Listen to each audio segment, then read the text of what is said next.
할렐루야. 네, 오늘은 다니엘 1장 1절에서 9절 말씀을 가지고 뜻을 정하라는 제목으로 여러분과 함께 하나님의 말씀을 나누겠습니다.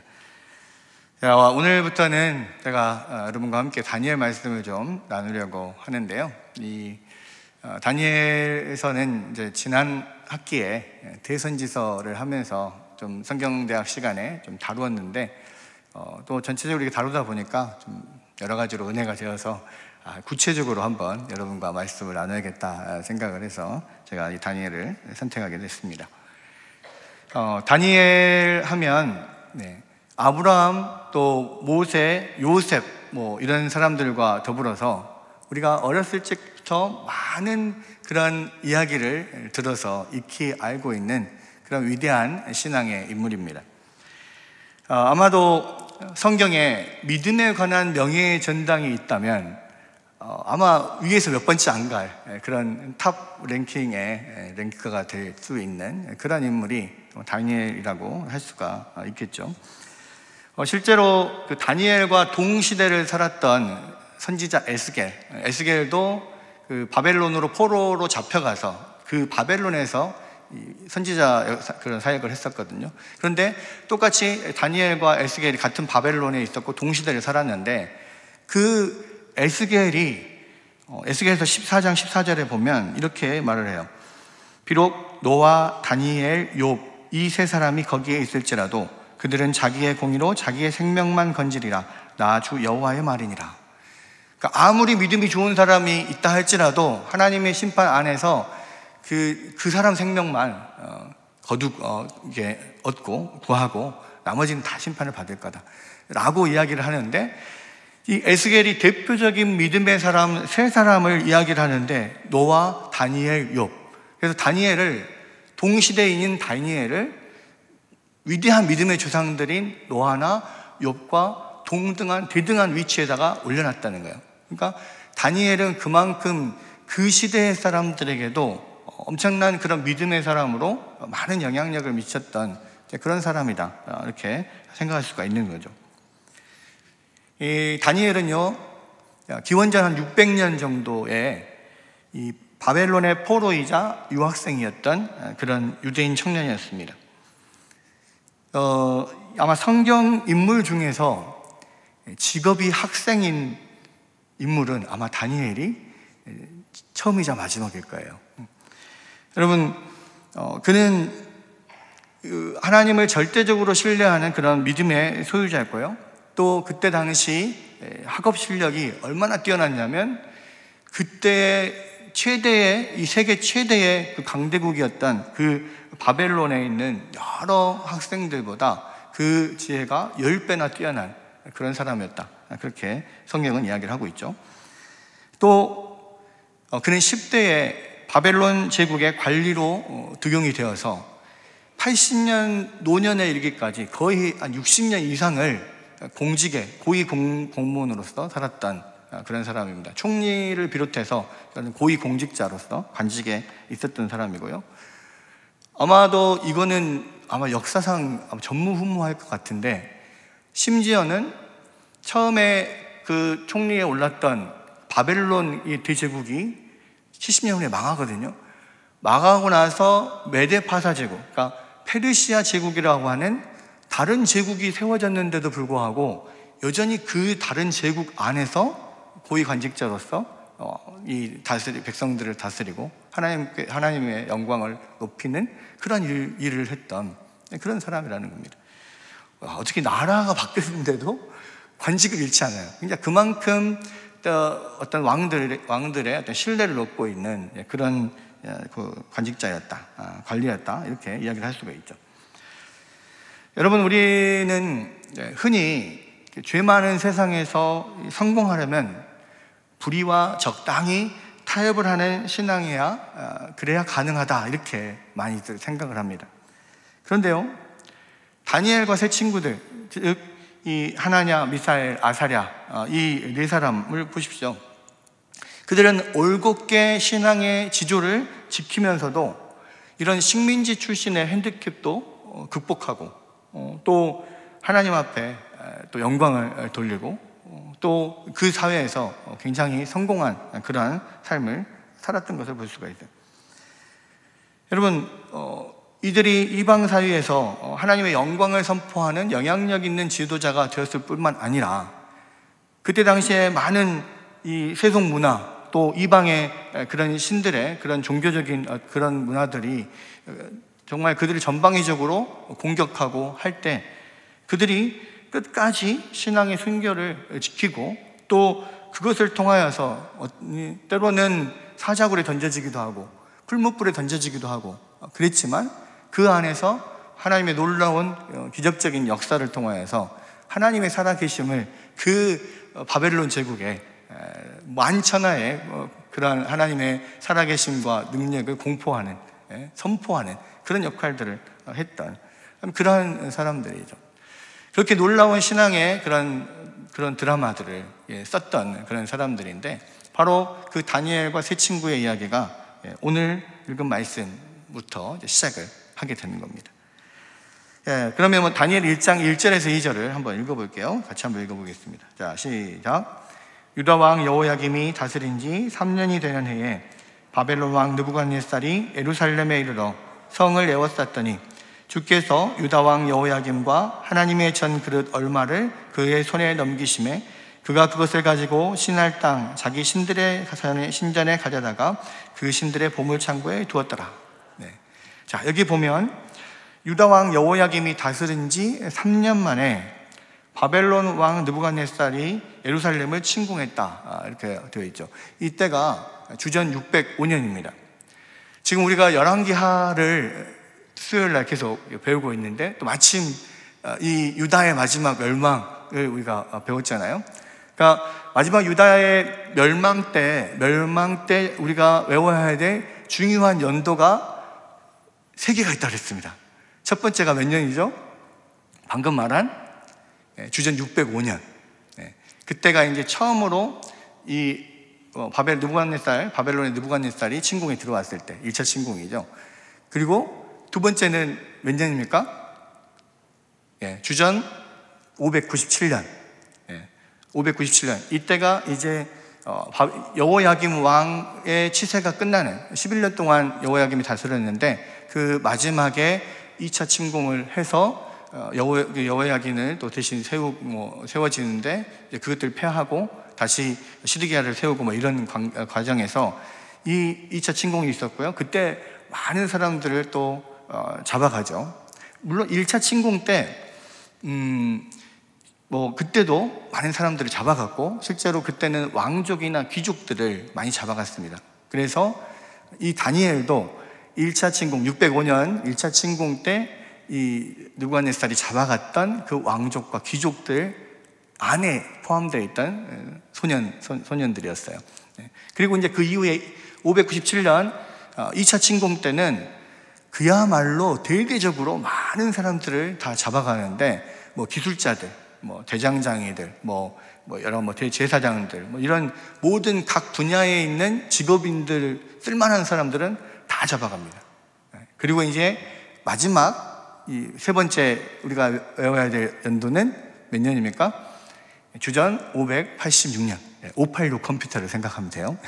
586년에 이제 유다가 이제 완전히 멸망하는 마지막 느부갓네살의 3차 침공에 의해서 멸망하는 그런 때죠. 이 세 가지를 외워야 되는데 이 다니엘은 언제 지금 바벨론에 잡혀갔냐면 1차 침공 때 잡혀갔어요.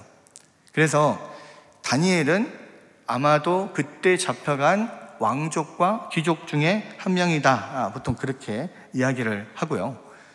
유대 역사가 요세푸스는 이 다니엘과 세 친구들이 다 여호야김 왕의 친척들이었다. 즉 왕족들이었다. 이렇게 이야기를 합니다. 여러분 그 다니엘과 세 친구의 이름을 생각해 보세요. 다니엘, 하나냐, 미사엘, 아사랴. 뒤에 다 야나 엘이 들어가요. 그러니까 야는 여호와 하나님을 뜻하고 엘은 우리 하나님을 뜻합니다. 그러니까 엘이나 야가 다 여호와 하나님을 뜻하는데 이 신의 이름이 들어가는 그런 이름을 가진 사람들은 대부분 왕족들이 많았어요. 왕족들은 거의 대부분의 신의 인들이 이름이 들어갑니다. 하나님의 이름이. 그래서 이제 그런 것들로 볼 때 이 다니엘과 세 친구들은 왕족이었을 것이다. 뭐 그렇게 이야기를 할 수 있고요. 그리고 이 사람들이 잡혀갈 때가 한 15세 전후의 소년들이었다. 그렇게 생각을 합니다.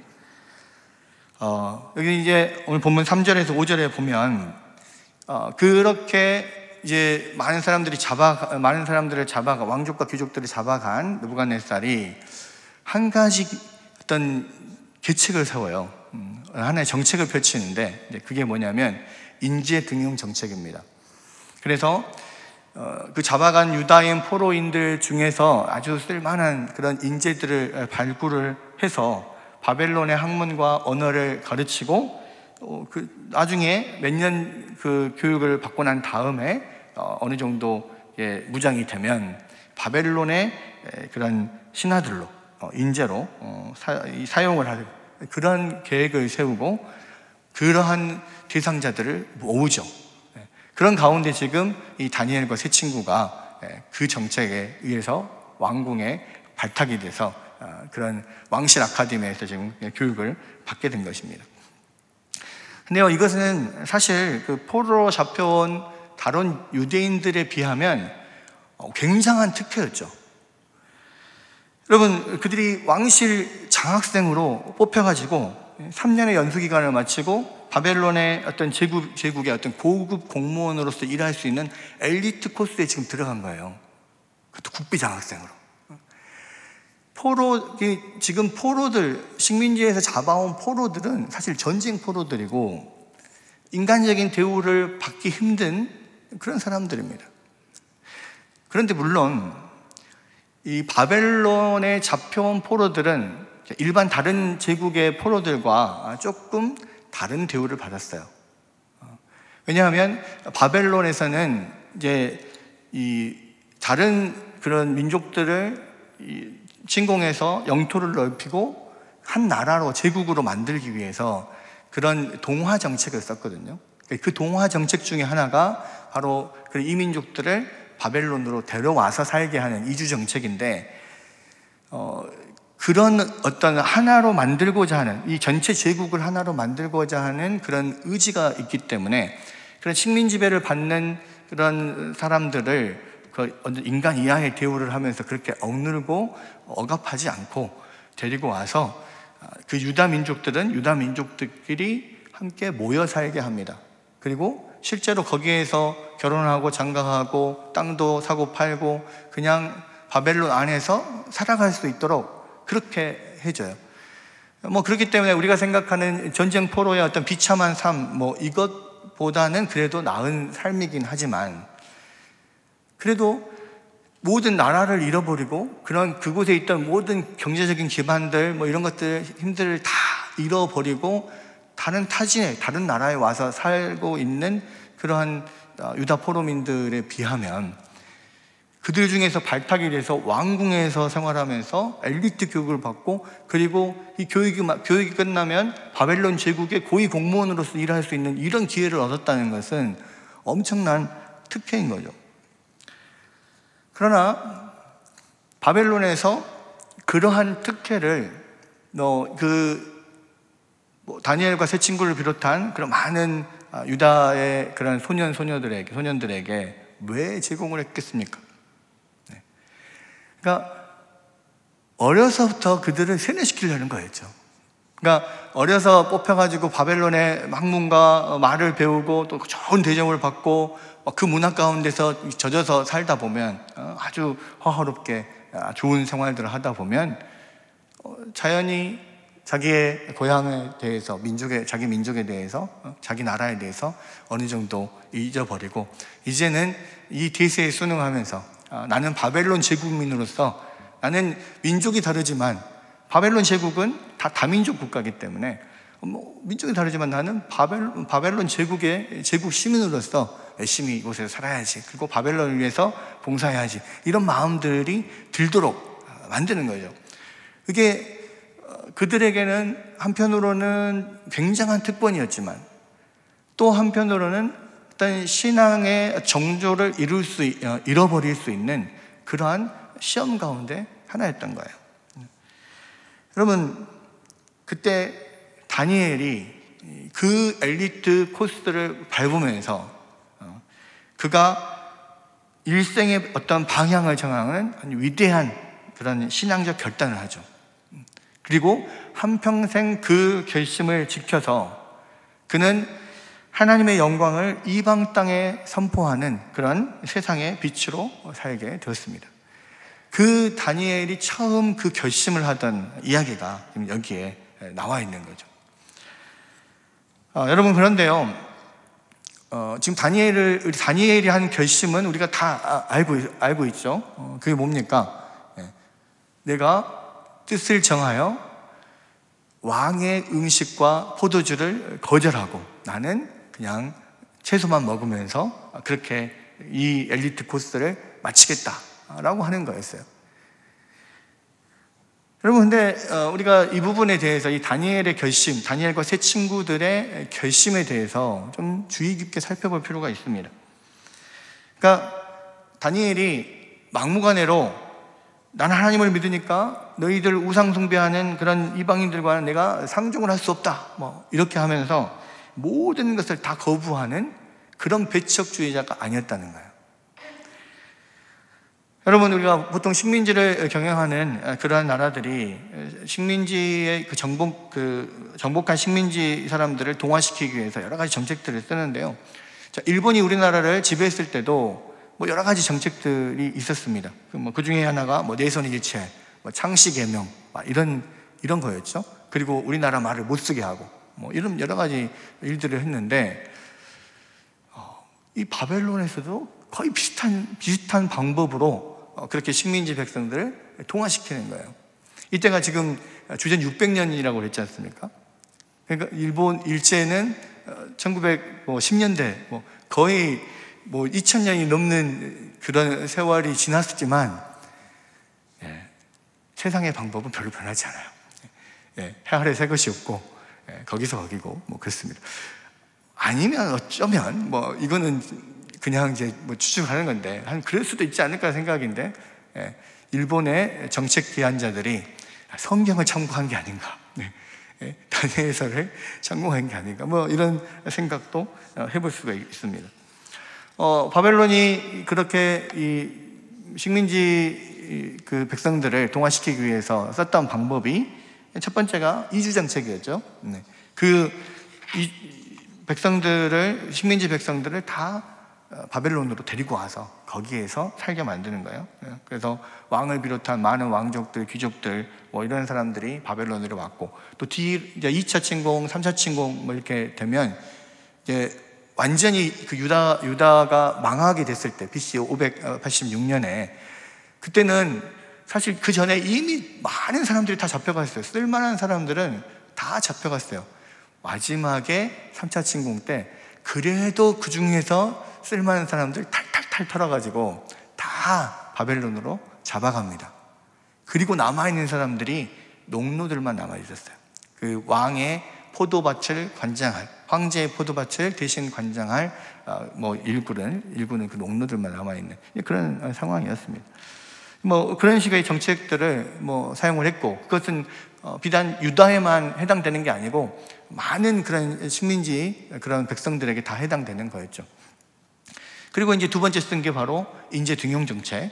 이렇게 애들을 뽑아서 엘리트 코스를 밟아서 바벨론의 친바벨론파의 그러한 백성들로 만드는 거죠. 그런 것들이 이제 두 번째 인재 등용이었고요. 셋째가 창씨개명입니다. 그래서 이 아이들의 이름들을 바벨론에 끌고 온 모든 사람들의 이름을 다 바벨론식으로 바꾸는 거예요. 근데 여기서 그 결과 어떻게 되었습니까? 다니엘은 벨드사살로 이름을 바꿨죠. 그다음에 하나냐는 사드락으로, 미사엘은 메삭으로, 아사랴는 아벳느고 이렇게 바뀌었습니다. 근데 여러분, 우리가 생각해 봐야 될 게 뭐냐면 이 다니엘과 세 친구들이요, 그러한 이 바벨론의 모든 그 정책에 다 반발한 게 아니에요. 이주 정책은 자기 반발할 수도 없죠. 그냥 전쟁 포로로 끌려왔기 때문에 반발할 수도 없습니다. 그러면 이 창씨개명도 사실 거부하지 않았고요. 인재 등용 정책도 거부하지 않고 지금 들어와서 왕립 아카데미에서 지금 공부를 하고 있는 상황이에요. 여러분, 사실 창씨 계명은 이 바뀐 바빌론식으로 바뀐 이름들을 보면 굉장히 의도적으로 이름을 바꿨다는 것들을 우리가 생각할 수밖에 없습니다. 자, 원래 지금 다니엘과 세 친구들의 이름에는 다 엘과 야가 들어가서 여호와 하나님을 찬양하는 또 그러한 이름이었잖아요. 근데 그거를 철저하게 바벨론인 신의 이름, 바벨론의 신을 찬양하는 이름으로 바꿔버려요. 굉장히 의도적이죠. 그래서 예를 들자면 다니엘이라고 하는 이름은 원래 하나님은 나의 심판자 이런 뜻인데 그게 벨드사살로 바뀌었습니다. 벨드사살. 벨이 이 바벨론의 주신이에요. 주신. 그러니까 벨이여 그의 아들을 보호하소서. 이게 벨드사살입니다. 하나님은 나의 심판자인데 벨이여 나를 보호하소서. 이렇게 바뀌는 거예요. 또 하나냐가 여호와라 그랬죠. 여호와는 은혜로우시다 이런 말이에요. 그런데 그것을 바꿔서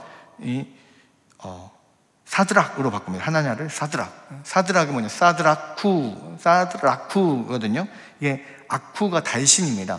바벨론의 달의 신이 아쿠인데 사드라쿠 하면 달신의 명령 이런 뜻이에요. 미사엘은 하나님과 같은 자 누구인가 이런 뜻이에요. 근데 그거를 메사쿠 이렇게 바꿨습니다. 메사쿠 아쿠와 같으니 누구인가 이렇게.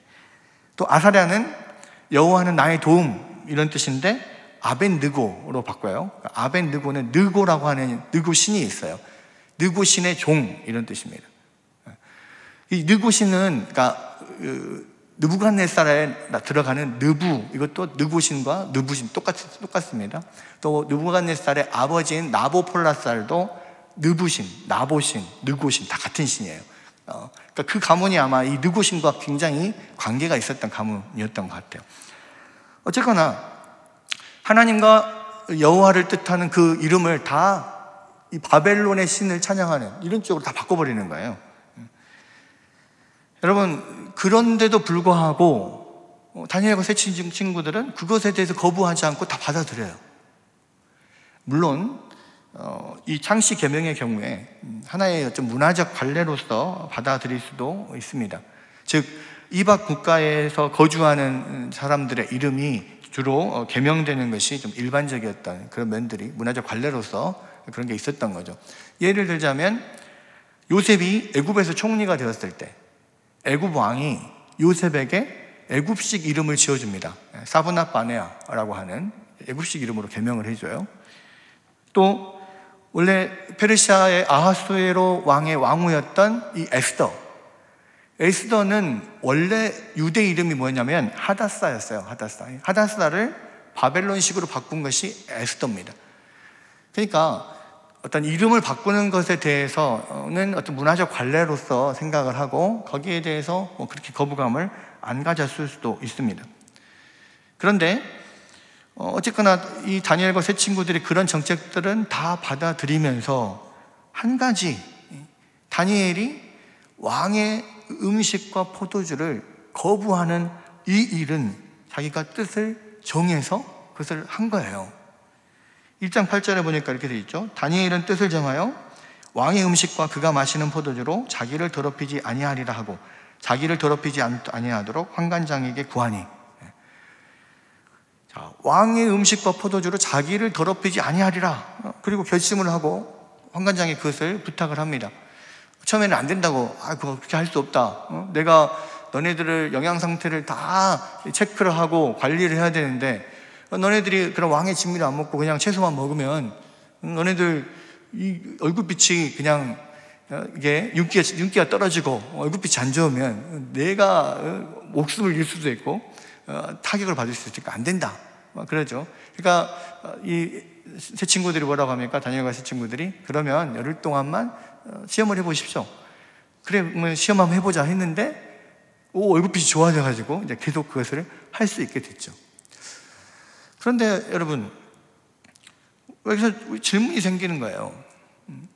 왜 다니엘과 그 세 친구들은 다른 모든 바벨론의 정책들은 다 수용을 했는데 유독 음식 문제만큼은 확고하게 어떤 거부를 했을까? 사실 이 다니엘과 세 친구들이 왕의 음식과 포도주를 거절하는 것은 어쩌면 앞뒤가 좀 안 맞아 보일 수도 있어요. 그러니까 왜냐하면 아까 말씀드렸듯이 창시 계명이라고 하는 게 하나님 여호와를 높이는 그런 이름을 완전히 이 바벨론의 신들을 높이는 이름으로 바꿔버렸다. 이거는 어쩌면 신앙적으로 굉장히 아주 민감한 문제일 수도 있는데, 물론 앞에 그런 제가 말씀드렸던 문화적 관례로 받아들여서 그랬을 수도 있지만 나름대로 신앙의 지조를 지키고자 하는 사람들은 그것을 용납하지 않았을 거란 말이에요. 그런데 그것은 용납하고 음식 문제에 대해서는 자기가 그렇게 거부를 했다? 왜 그랬을까? 또 이제 학자들은 그런 이야기를 하죠. 왕의 음식이라고 하는 것이 그런 이방 문화 안에서 그런 바벨론 신들에게 먼저 어떤 의식적으로 제사로 바쳐지고 제물로 바쳐진 다음에 왕이 그것을 먹고, 또 그 왕의 음식을 또 이 왕립 아카데미에 있는 이 학생들이 먹고 뭐 이렇게 되어 있기 때문에 우상에게 바쳐진 음식이니까 거부했다, 이렇게 말하는 사람들도 있습니다. 그런데 재미있는 것은 다니엘과 세 친구들이 먹었던 그 채소들은 그럼 제물로 안 바쳐졌을까요? 모든 음식이 다 제물로 바쳐졌다가 내려오는 겁니다. 그러니까 고기도 포도주도 채소들도 다 바쳐졌다 내려오는 거예요. 그런데 왜 굳이 왕의 음식과 포도주를 거부하고 채소를 먹었을까? 여러분, 우리는 그 다니엘이 왜 그런 결심을 했는가, 그것을 세 가지 이유를 한번 살펴볼 수가 있어요. 첫 번째 이유는 뭐냐? 바로 그것이 자기들이 왕의 음식과 포도주를 거부하는 것이 하나님의 백성으로서의 정체성을 고백하는 행위였다는 거예요. 그러니까 다니엘은 바벨론에 살고 있지만 바벨론 사람들과는 뭔가 다른 행동 원칙을 가짐으로써 바벨론에 속해 있지 않다는 것을 보여주기 원했던 것 같습니다. 그러니까 이것은 우리가 사회생활하는 크리스찬들이 금주하거나 술을 먹지 않거나 또 금연, 담배를 피지 않거나 뭐 이런 것과도 관련이 있고, 또 우리가 사회생활하면서 사람들이 눈치가 좀 보이긴 하지만 언제 어디서나 밥을 먹을 때 늘 이렇게 식사 기도를 하고 밥을 먹는 것과 상통하는 면이 있죠. 물론 어느 곳에서는 이렇게 대놓고 식사 기도하기가 좀 거시기 한 그런 분들은 갑자기 숟가락을 떨어뜨리면서 숟가락을 죽는 척하면서 간단하게 기도를 하고 이렇게 뭐 이러놓고 이런 사람들도 있습니다만은, 그런데 웬만한 곳에서는 우리는 뭐 밥 먹을 때 이제 기도를 하고 그렇게 밥을 먹어요. 근데 이것은 여담인데요. 여러분, 정말 우리가 신실한 모습으로 하나님 앞에 기도하는 것이 어떨 때는 그것 자체만으로도 하나님을 증거하는 게 된다는 사실을 여러분 혹시 아십니까? 저희 이제 대학교 때 저희 CCC에서 열심히 활동하는 우리 과 후배 여학생이 있었어요. 같이 활동을 많이 하지 않았는데, 이제 나중에 이제 제가 러시아에 어학연수 갈 때 그 여자 후배들 2명이랑 같이 가게 됐는데, 그 중에 한 명이 이제 이 친구인데, 굉장히 신실한 친구입니다. 근데 같이 한번 식당에서 밥을 먹은 적이 있어요. 학생회관에서. 근데 같이 그냥 저는 평소와 같이 똑같이 그냥 이렇게 기도하고 밥을 먹었는데요. 이 친구가 두 손을 꼭 모으고 밥 먹기 전에 이렇게 기도를 하는 거예요. 그렇게 긴 기도는 아닙니다. 근데 두 손을 꼭 모으고 이렇게 기도를 하는데요.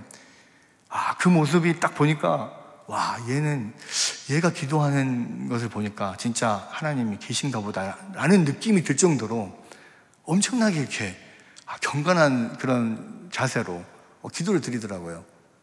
보통 우리는 식기도할 때 이렇게 기도하지 않고 이렇게 기도하잖아요. 이렇게 보스형으로 이렇게 형님 하면서 이렇게 하는 것처럼. 근데 이렇게 기도하는데 그 모습이 너무 신실해 보이는 거예요. 그래서 그때 제가 좀 생각을 했습니다. 그렇게 경건하게 식기도하는 거 하나만으로도 하나님을 증거할 수 있겠구나. 저는 그런 생각을 했어요. 그런 것들이 우리가 이 세상에서 크리스찬으로서 나름대로 크리스찬임을, 나의 정체성을 나타내는 그런 표시이죠. 그러니까 뭐 술, 담배 문제도 마찬가지입니다. 많은 사람들이 술 먹고 담배 피고 하는 것이 죄입니까? 성경 어디에 그런 게 나와 있습니까? 막 그런 분들이 많이 있어요. 물론 담배 피지 마라 성경에 명확하게 나와 있지는 않죠. 그러나 우리의 몸은 하나님의 성전이니 우리의 몸을 거룩하게 하는 것이 마땅한 것이 우리가 해야 될 일이니까. 담배는 결국 우리의 몸을 해롭게 하는 거잖아요. 성령이 거하시는 하나님의 성전에 그런 안 좋은 연기를 가득 채워가지고 또 몸을 상하게 하고 이렇게 하면 안 되겠죠. 그렇기 때문에 우리가 이렇게 이야기도 합니다. 마약이나 이런 것도 마찬가지일 것이고요. 술 같은 경우는 또 첨예한 논쟁의 대상이 됩니다. 왜요? 예수님도 포도주 마셨잖아요. 막 이렇게 이야기하지 않습니까? 포도주, 또 포도주나 독주 이런 것들을 또 마시고 거기 나시린이 아닌 경우, 나시린인 경우만 제외하고, 나시린들은 그 서원의 기간 동안에 포도주와 독주를 금하니까. 그러면 이제 그런 것들을 이야기를 하면 그럼 술 먹는 교제가 아니지 않습니까? 이렇게 이야기를 하는데요. 이제 우리가 하나님 앞에 성결된 나시린인 것 같다 뭐 이렇게 말할 수도 있겠지만 하나 분명한 것은 뭐냐면요, 그거는 세상 사람들도 술을 안 먹는 것을 크리스찬의 증거라고 생각을 합니다. 그러니까 크리스찬들이 술을 안 먹잖아요. 그러면은 막 옆에서 꼬셔요. 그리고 이게 술 먹는 거에 대해서 야 성경에 어디 뭐 술 먹지 말라고 나왔냐? 야 봐라 저 옆에 쟤 봐봐. 제 아버지가 목사야. 근데 술 잘 먹어. 말술이야. 막 이러면서 제 아버지는 장로야. 근데 뭐 너는 뭔데 넌 술 안 먹어? 막 이런 식으로 막 이야기를 합니다. 그런데요, 그렇게 해가지고 같이 술을 먹잖아요. 그럼 그 사람들 마음에는 어떤 마음이 드냐면 드디어 우리 편이 됐다 이렇게 생각해요. 그러니까 술을 안 먹는 것 자체가, 술 먹는 것 자체가 죄는 아닙니다만 이미 세상에서 술을 먹냐 술을 먹지 않느냐를 가지고 기독교인이냐 아니냐, 우리 편이냐 아니냐 이렇게 나누는 그런 기준을 그 사람들이 갖고 있단 말이에요. 그럼 내가 율법적으로 생각을 해서 술 먹는 것은 죄란 말이 없고 예수님도 포도주를 드셨고 뭐 나는 나시린으로 서원한 것도 아니고 뭐 그러니까 좀 한두 잔쯤은 괜찮아 하고 숙이는 순간 이미 그 사람들 눈에는 쟤는 그냥 날라리 신자, 그냥 교회는 다니는데 믿음은 없는 사람, 이렇게 그냥 받아들여져요. 그리고 실제로 그 사이에 그렇게 들어가서 또 그냥 그렇게 물들어가게 됩니다. 여러분, 이 다니엘과 세 친구들이 왕의 진미와 포도주를 거절한 것이 바로 그러한 이방 땅, 또 이방 종교를 믿고 그런 신들을 섬기는 그런 곳에서 나는 하나님의 자녀다, 하나님의 백성이다 라고 하는 것을 천명하는 그런 일이었다는 거예요.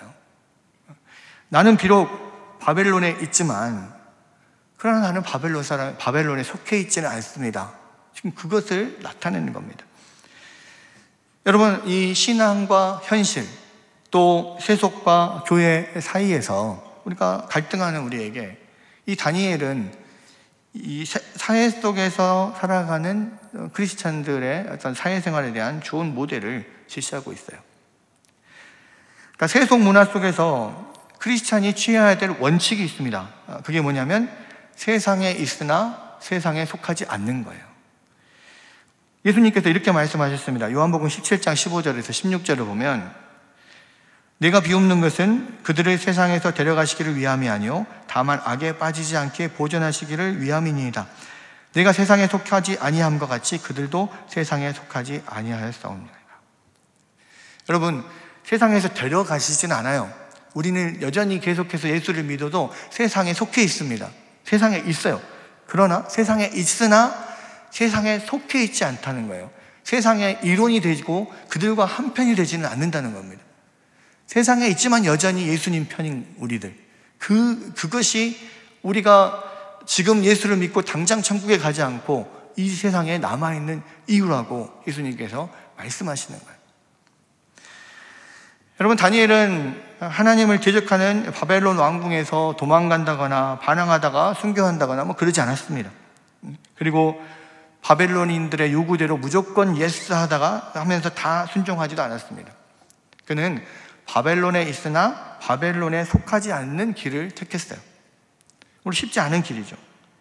그러나 자기 신앙 안에 어떤 경계선을 딱 정해놓고 양보해도 괜찮은 것과 절대로 양보할 수 없는 것들을 나누고, 절대로 양보할 수 없는 것들은 절대로 양보하지 않고 붙드는 그러한 신앙의 기준을 가지고 있었다는 거예요. 장시계명도 바벨론 교육도 다 받아들였습니다. 그러나 한 가지, 왕이 지정한 음식을 분명하게 노하고 거절을 했어요. 그러니까 왜냐하면 다니엘과 세 친구들이 판단하기에 이것은 자기들의 어떤 신앙의 정체성의 문제, 내가 바벨론에 끌려와서 바벨론 사람으로 살아가느냐, 아니면 바벨론에 끌려왔음에도 불구하고 여전히 하나님의 백성으로 살아가느냐, 그것의 어떤 정체성을 나타내는 신앙의 마지노선, 내가 반드시 지켜야 될 것, 이것을 바로 그 음식으로 정했다는 거예요. 여러분, 우리가 이 다니엘과 세 친구들을 보면서 우리 자신을 돌아봐야 합니다. 여러분은 지금 이 세상에서 이 세상이 아니라 하나님이 우리의 주인 되신다는 것을 증거하기 위해서 무엇을 하고 계십니까? 여러분이 이 세상에서 할 수 있는 일이 뭘까요? 아무리 세속의 힘이 강해 보여도 그 가운데 하나님이 살아계시고 우리가 그 하나님을 의지하며 살아가고 있다라고 하는 것을 보여줄 수 있는 길이 무엇이겠습니까? 10대 소년들이 생각하는 것은 이 왕의 진미를 거절하는 것이었고 그들은 그렇게 한 거예요. 여러분, 그래서요, 우리는 이 땅에서 하나님의 백성의 정체성을 가지고 살아가기 위해서 포기해야 할 것들이 있습니다. 포기할 것을 포기해야 돼요. 아니, 여러분들이 지금 이 시간에 이 자리에 있다라고 한다면 분명히 주님을 위해서 포기한 면이 있어야 돼요. 물론 많은 것들을 포기합니다. 지금 이 시간에 세상에서 다른 여가 생활들 하지 않고 이곳에 모여서 예배하는 것도 주님을 위해서 그 시간들을 포기하는 것이겠죠. 그러나 그것뿐만 아니라 세상 사람들은 다 하는데, 다 괜찮다고 하는데 그럼에도 불구하고 우리가 하지 않는 것, 우리가 조금 더 희생하고 더 절제할 것들, 이런 것들이 있어야 된다는 거예요. 그래야 교회가 바로 신앙의 절개를 지키고 바로 설 수 있다는 겁니다. 여러분, 어쩌면 사치를 포기해야 될지도 모르겠어요. 명품을 포기해도 좋습니다. 쾌락을 포기해도 좋을 거예요. 그럼 포기하시는 것은 다 포기할 수 있어야 합니다. 물론 이것은 교회의 법으로 정해서 할 수 있는 게 아니에요. 다니엘도 자기가 자기 뜻을 정해서 자기를 둘러싸고 있는 모든 이방의 세속의 문화 속에서 어떻게 자기를 지킬 것인가, 본인이 뜻을 정해서 그것을 했다는 말이에요. 그것을 하면 죄고 그것을 하지 않으면 죄가 아니고 이런 문제가 아니라 자기가 뜻을 정하여 하나님 앞에 하나님의 백성으로서 이 땅에서 살아갈 방법들, 이것들을 정하고 나아갔다는 것입니다. 여러분, 또 두 번째는 이 다니엘이 이렇게 결정한 이유는 뭐냐면 하나님의 영광을 자기 인생의 목적으로 세웠다라는 생각을 할 수가 있어요. 그러니까 영어 성경 킹 제임스 버전에서는 다니엘이 뜻을 정했다는 말을 Daniel purposed in his heart 이렇게 되어 있습니다. 그러니까 purpose, 이 말이 목적을 정하다.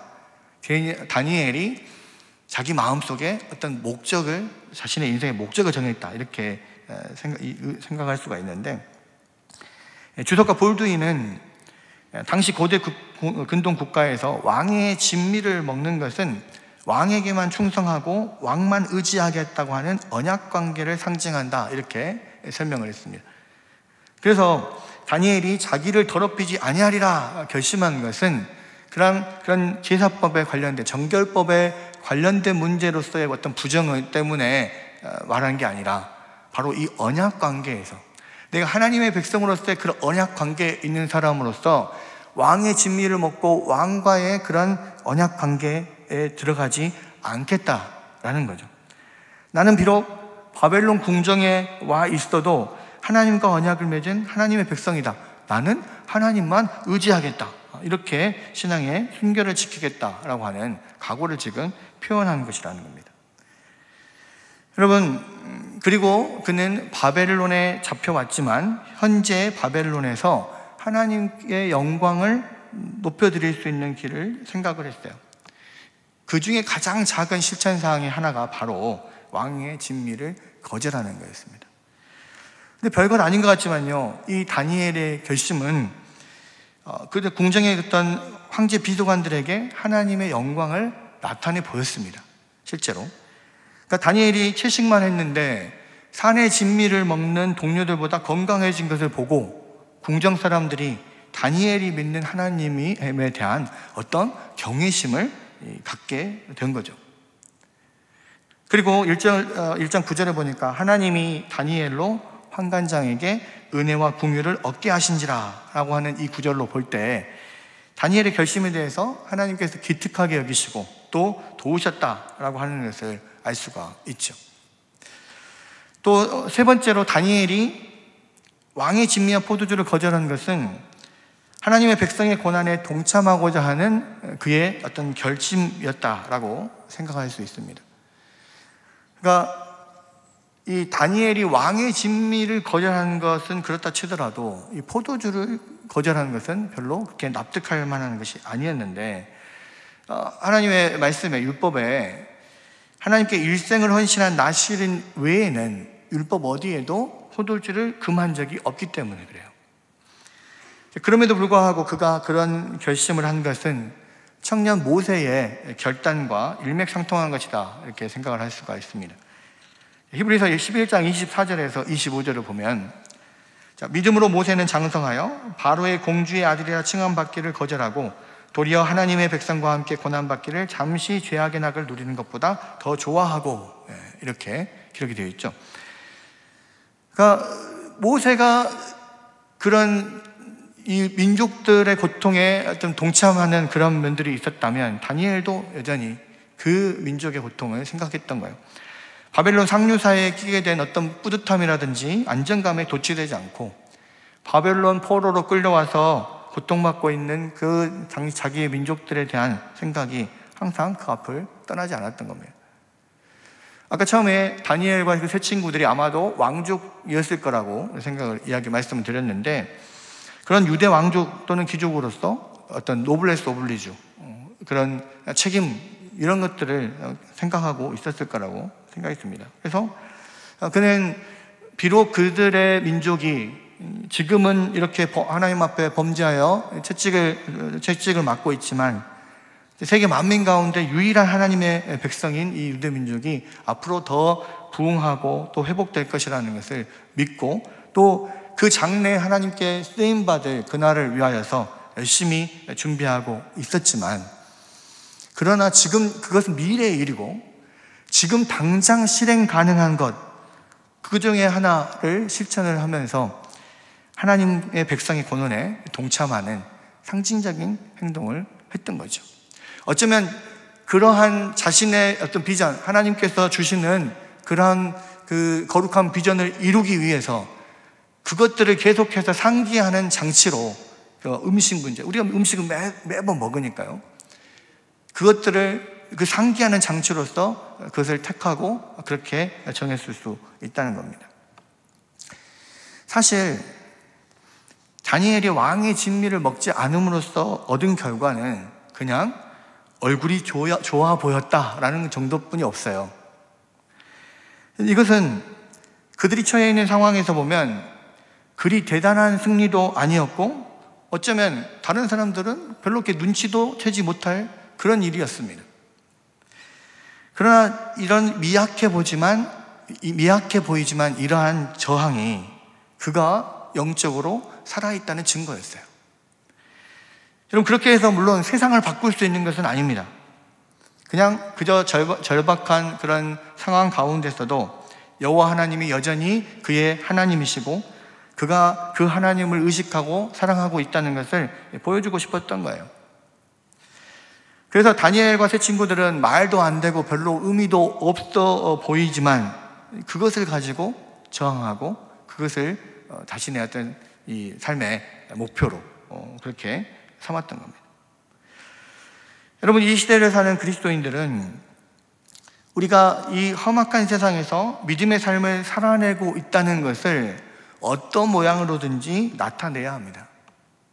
세속에 대한 어떤 저항을 계속 보여야 해요. 미약하다 말할 것이 아닙니다. 쓸데없다 말할 것이 아니에요. 야, 그렇게 한다고 세상이 달라지냐? 이렇게 말할 것도 아니에요. 물론 세상은 안 달라질 겁니다.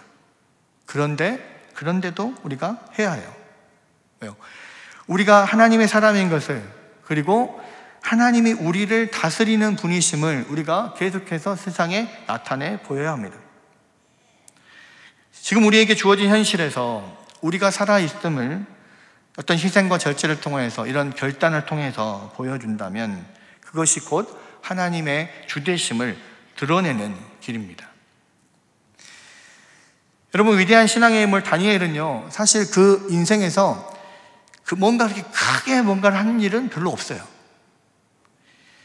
그냥 온통 우상과 세속 문화에 휩싸여 있는 바벨론 제국 안에서 자신의 신앙 정체성을 올곧이 그냥 지켜갔을 뿐입니다. 한때는 우리가 이 세상을 하나님의 나라로 만들자, 또 이 세상을 변화시키자, 막 그러면서 용기 있게 막 달려들 때가 있었습니다.